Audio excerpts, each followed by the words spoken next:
दत्तगुरू मित्रांनो, श्री दत्तात्रेय जयंती भगवान श्री दत्तात्रेयांच्या जयंतीनिमित्त हा एक अत्यंत शुभ हिंदू सण आहे. हा पूज्य भगवान हिंदू पवित्र त्रिमूर्ती म्हणजेच ब्रह्मा, विष्णू आणि महेश यांचा जन्मतिथी मार्गशीर्ष महिन्याच्या पूर्णचंद्र रात्री श्री दत्तात्रेय महाराजांचा जयंती उत्सव आयोजित केला जातो. त्याला दत्त जयंती असेही म्हणतात. यावर्षी शनिवारी 14 डिसेंबर रोजी दत्त जयंती साजरी केली जाईल. धर्मग्रंथानुसार श्री दत्तात्रेय जयंती हा दिवस भगवान दत्तात्रेयांच्या या देशात जन्म झाला त्यांना भगवान विष्णूंचा अवतार देखील मानले जाते. पुढील भागांमध्ये आपण दत्तात्रेय जयंतीची तारीख, इतिहास आणि महत्त्व यावर चर्चा करणार आहोत. तारीख 14 डिसेंबर शनिवार. दत्तात्रेय जयंतीचे महत्त्व. भारतीय संस्कृतीत प्रत्येक सण आणि प्रसंगाला अनन्यसाधारण महत्त्व आहे. मग ती श्री दत्तात्रेय जयंती असो. विशेषतः दक्षिण भारतात भगवान दत्तात्रेयांना समर्पित अनेक मंदिरे आहेत. ते महाराष्ट्र राज्यातील प्रमुख दैवत आहेत. अखेर प्रसिद्ध दत्त संप्रदाय श्री दत्तात्रेयांच्या अनुयायांमध्ये उठला. भगवान श्री दत्तात्रेय यांच्याकडे 3 डोकी आणि 6 हात आहेत आणि त्यांच्या प्रत्येक हातात उपकरणे आहेत. दत्तात्रेयांच्या जयंतीच्या दिवशी त्यांचे अनुयायी त्यांची पूर्ण पूजा करतात. आंध्र प्रदेश, कर्नाटक, गुजरात आणि महाराष्ट्रातील भगवान दत्तात्रेय मंदिरांमध्ये हा सण खूप आनंदात आणि प्रचाराने साजरा केला जातो. असे मानले जाते की जेव्हा एखादी व्यक्ती संपूर्ण समर्पणाने भगवान दत्तात्रेयांची पूजा करते आणि दत्तात्रेय जयंतीचे व्रत करते तेव्हा त्यांच्या मनोकामना पूर्ण होतात. भगवान दत्तात्रेय कोण होते? भगवान दत्तात्रेय हे देवता आणि गुरूंचे दैवी अवतार मानले जातात कारण त्यांचे अनुयायी त्यांना श्री गुरुदेव दत्त म्हणून ओळखतात. गुरु दत्तात्रेय हे नाथपंथ आणि सुफी या दोन्ही पंथांसाठी एक दैवत्व मानले जात आणि त्यांनी त्यांचा अत्यंत आदर केला. वैष्णव शैव पंथात त्यांना गुरुस्वामी, गुरुराज आणि गुरुदेवजी असे संबोधले जात असते. गुरूंचे गुरु म्हणूनही त्यांची पूजा केली जात असे. श्री दत्तात्रेयांनी सामाजिक समता आणि बंधुत्वाच्या कल्पनेचा आधार घेतला. श्रीमद भागवत गीतेनुसार श्री दत्तात्रेयांनी 24 गुरूंकडून ज्ञान आणि अंतर्दृष्टी प्राप्त केली आणि भगवान श्री दत्तांच्या नावाने दत्त संप्रदायाचा उदय झाला. एका धार्मिक सर्वेक्षणानुसार तो संपूर्ण दक्षिण भारतातील अनेक देवस्थानांचा विषय आहे. मार्गशीर्ष महिन्यातील पौर्णिमेच्या शुभ दिवशी भक्त श्री दत्तात्रेयांची पूजा करण्यासाठी पूजा करतात. त्यांच्या सर्व इच्छा पूर्ण करतात. दत्तात्रेय जयंती हे या पवित्र दिवसाला दिलेले नाव आहे. काही हिंदू परंपरेनुसार तो श्री विष्णूंचा पुनर्जन्म देखील आहे. दुसऱ्या एका सिद्धांतानुसार पूर्वीच्या काळात राक्षसांचा संहार मोठ्या प्रमाणात वाढला होता. म्हणूनच श्री दत्तात्रेयांनी अनेक रूपे धारण करून असुरांचा नाश केला. श्री दत्तांचे तत्त्व पृथ्वीवर दत्तात्रेय जयंतीच्या दिवशी 1000 पट अधिक सक्रिय असते. श्री दत्तात्रेयांचा मनापासून आणि भक्तिभावाने पूजन करून उपासक दत्त तत्त्वाचा लाभ घेऊ शकतात. असे म्हटले जाते की श्री दत्तात्रेय जयंती साजरी केल्याने जीवनातील मुख्य समस्या दूर होतात आणि व्यक्तीच्या सिद्धीतील अडथळे दूर होतात. श्री दत्तात्रेय जयंतीचा इतिहास आपण पाहूया. अनुसया आणि अत्री ऋषी हे श्री दत्तात्रेयांचे आईवडील होते.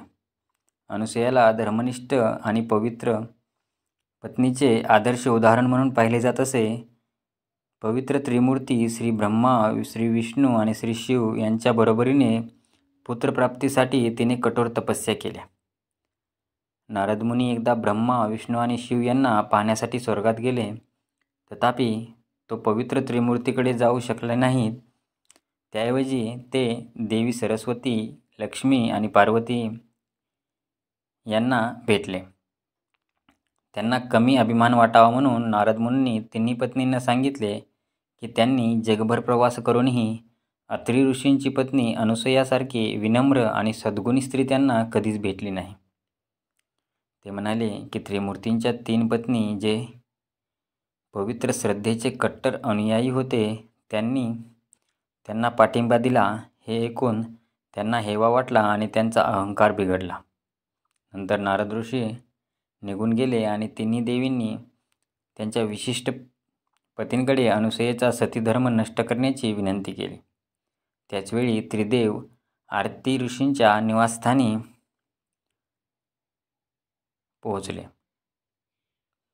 त्रिदेवांचा एकच हेतू होता अनुसयेचे पुण्य तपासणे. म्हणून त्यांनी मिळून एक योजना बनवली ज्यामध्ये 3 देवतांनी स्वतःला ऋषींचा मुखवटा घातला आणि अनुसयाकडे दान मागितले.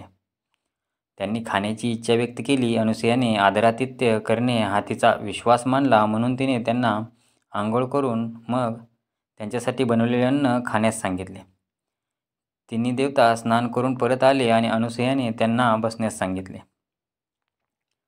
तिन्ही देवतांनी तिला सांगितले की जर तिने त्यांना त्यांच्या नैसर्गिक अवस्थेत नग्न अवस्थेत जेवण दिले तरच त्यांना बसू दिले जाईल.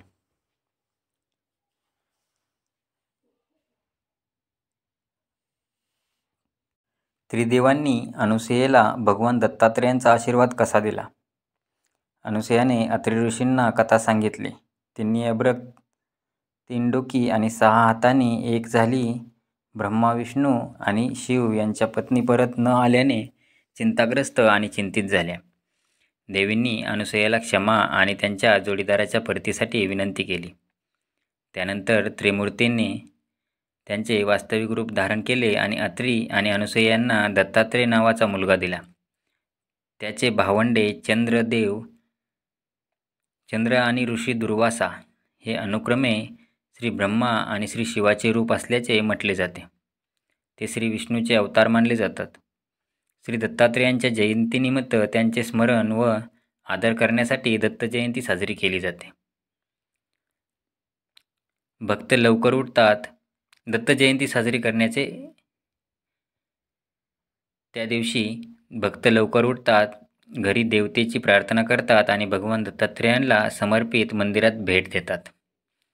मंदिरे फुलांनी नटलेली आहेत आणि भक्तप्रभूंच्या सन्मानार्थ भक्तिगीते आणि मंत्रांचे पठण करतात. विशेष विधी आणि पूजा आयोजित केली जाऊ शकते आणि अभिषेक परमेश्वराला अर्पण केला जातो. काही भाविक या दिवशी उपवासही करतात. दत्तात्रेय जयंती प्रामुख्याने कुठे साजरी केली जाते? तर दत्तात्रेय जयंती ही देशभर साजरी होत असताना महाराष्ट्र, आंध्र प्रदेश, कर्नाटक आणि गुजरात या राज्यांमध्ये ते आवश्यक आहे. ही राज्ये भगवान दत्तात्रेयांना समर्पित असल्याने येथील मंदिरांवर जास्त लक्ष केंद्रित करतात आणि त्याच दिवशी भव्य उत्सव साजरा करतात. श्री दत्तात्रेय जयंती पूजन पद्धत. आपण आधीच चर्चा केल्याप्रमाणे भगवान दत्तात्रेयांची मंदिरे ही त्यांच्या जयंतीच्या दिवशी साजरी करण्याचे प्रमुख देवस्थाने आहेत. भक्त पवित्र नद्यांमध्ये स्नान करतात आणि धूप, दिवे, कापूर आणि फुले यांच्या सन्मानार्थ विशेष पूजा केली जाते. सदाचाराचा मार्ग साधण्यासाठी भगवान श्री दत्तात्रेयांच्या मूर्तीचा घरी आणि मंदिरात सन्मान केला जातो. मंदिरे देखील सुशोभित केलेली जातात व त्यांचे अनुयायी भगवान दत्तात्रेयांना समर्पित धार्मिक कार्ये आणि भक्तिगीतांमध्ये मग्न करून काही ठिकाणी अवधूत गीता आणि जीवनमुक्त गीतेचे पठण केले जाते, ज्यात स्वतः स्वामींचे म्हणणे समाविष्ट असल्याचे सांगितले जाते. पूजाविधी दरम्यान भक्तांनी देवतेच्या मूर्तीला चंदनाची पेस्ट, सिंदूर आणि हळद लावली जाते. हे देखील विशेष आहे की पूजा सुरू झाल्यानंतर लोकांना देवाच्या मूर्तीभोवती 7 वेळा प्रदक्षिणा करावी लागते आणि पूजेत सहभागी झालेल्या लोकांना प्रसाद किंवा आरती करावी लागते. पूजा करताना मंत्राचा जप करणे, जसे की श्री गुरु दत्तात्रेय नमः, ओम श्री गुरुदेव दत्त किंवा हरि ओम तत्सम, जय गुरुदत्त, मन आणि आत्मा शुद्ध करण्याचा एक उत्तम मार्ग आहे. अनुयायी दत्त महात्म्य, गुरुचरित्र आणि दत्तप्रबोध वाचण्यासाठी किंवा उत्सवाच्या स्मरणार्थ भजने गाण्यासाठी देखील वेळ काढतात. मंदिरे मोठ्या सोहळ्याने आणि भव्यतेने दत्त जयंती साजरी करतात. एकादशीपासून पौर्णिमेपर्यंत अनेक उत्सव होतात आणि माणिक प्रभूसारख्या मंदिरांमध्ये श्री दत्तात्रेयांना समर्पित 7 दिवसांचा उत्सव असतो. शिवाय दत्तात्रेय जयंतीच्या 7 दिवस आधी श्री गुरुचरित्राचे पठण करणे हेही एक अनिवार्य प्रथा आहे. भगवान श्री दत्तात्रेयांसाठी बीज मंत्र. दक्षिणामूर्ती बीजं च रामाभिकेन संयुक्तं द्रमइक्तेकाक्षरं ज्ञेयं बिन्दुनाथकलात्मकं दत्तास्यादि मंत्रस्य दत्तात्रेयस्यादिमा स्वराः तत्र स्तरेफा संयुक्तं बिन्दुनाथकलात्मिका. तसेच दत्तात्रेय जयंतीच्या उपवासाचे नियम.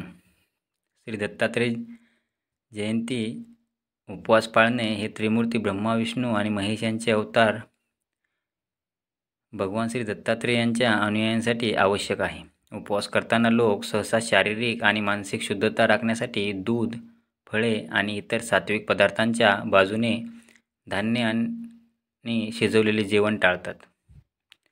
आध्यात्मिक लक्ष केंद्रित करण्यासाठी मांस, कांदे आणि लसूण यांसारखे तामसिक जेवण पूर्णपणे टाळले जाते. तथापि लोक निर्जला व्रताचा सराव करून उपवास एक पाऊल पुढे टाकतात, म्हणजे दिवसभर न खाता किंवा पाणी न पिता उपवास करतात. हा अत्यंत कठीण प्रकारचा उपवास भक्ती वाढवण्यासाठी आणि आध्यात्मिक ज्ञान प्रदान करण्यासाठी व पृथ्वीवरील आसक्तीपासून सुटका आणि संरक्षणासाठी आदरणीय असलेल्या श्री दत्तात्रेयांच्या फायद्यांना आमंत्रित करण्यासाठी मानले जाते. भगवान श्री दत्तात्रेय जयंतीचे फायदे. दत्तात्रेय जयंती हा पवित्र सण भक्तांना लक्ष केंद्रित करण्याची आणि नवीन गोष्टी शिकण्याची क्षमता सुधारण्यासाठी प्रदान करणारा मानला जातो. लोक नेहमी समर्पण आणि वचनबद्धतेची भावना विकसित करतात आणि ते जीवनात यशस्वी आणि भरभराट करू शकतात. सर्वव्यापी म्हणून ओळखल्या जाणाऱ्या भगवान श्री दत्तात्रेयांसमोर भक्त स्वतःचा त्याग करत असत. तो शक्ती प्रदान करतो आणि बुद्धी सुधारतो. तो अहंकार दूर करणारा मानला जातो आणि म्हणूनच असे म्हटले जाते की जो माणूस करुणा, प्रेम आणि प्रत्येकाची काळजी घेऊन वागू लागतो. दत्तात्रेय उपनिषद म्हणते की श्री दत्तात्रेय जयंतीचे व्रत आणि पूजा केल्याने अनेक आशीर्वाद आणि लाभ मिळतात. अनुयायांची भौतिक आणि संपत्तीची इच्छा पूर्ण होईल. जीवनातील ध्येय आणि फोकस यांचे सर्वोच्च ज्ञान आणि प्राप्ती होईल. भक्तांची चिंता आणि अज्ञात भीती दूर होईल. भगवान श्री दत्तात्रेय अशुभ ग्रहांचे दुःख दूर करण्यास, मानसिक त्रास दूर करण्यास आणि वडिलोपार्जित समस्यांचे निराकरण करण्यात मदत करतील. दत्तात्रेय जयंतीच्या दिवशी देवतेला प्रसन्न केल्याने जीवनात एक धार्मिक मार्ग प्राप्त होतो. भक्त त्यांच्या आत्म्याला प्रत्येक कर्माच्या आणि बंधनातून मुक्त करू शकतील आणि त्यांची अध्यात्म जोपासू शकतील. दत्तगुरू मित्रांनो.